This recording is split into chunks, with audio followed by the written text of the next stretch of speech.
Qubaya ilk qar yağıb, amma günün ilk yarısı əriyib.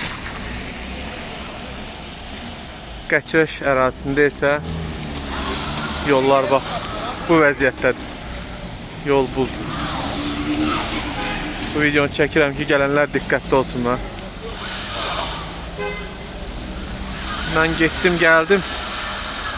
Yəni bir çox yerə qum səpilib. Amma yenə də kifayət qədər deyil. Bu çox təhlükəli vəziyyət var, yəni. Diqqətli olmaq lazımdır ki, təkərləri qış, təkərləri olmayanlar ümumiyyətlə tövsiyə olunmur. Bura restoranın qabağıdır.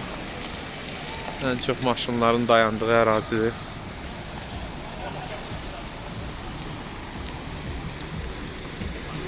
Ona görə də problem yaranır.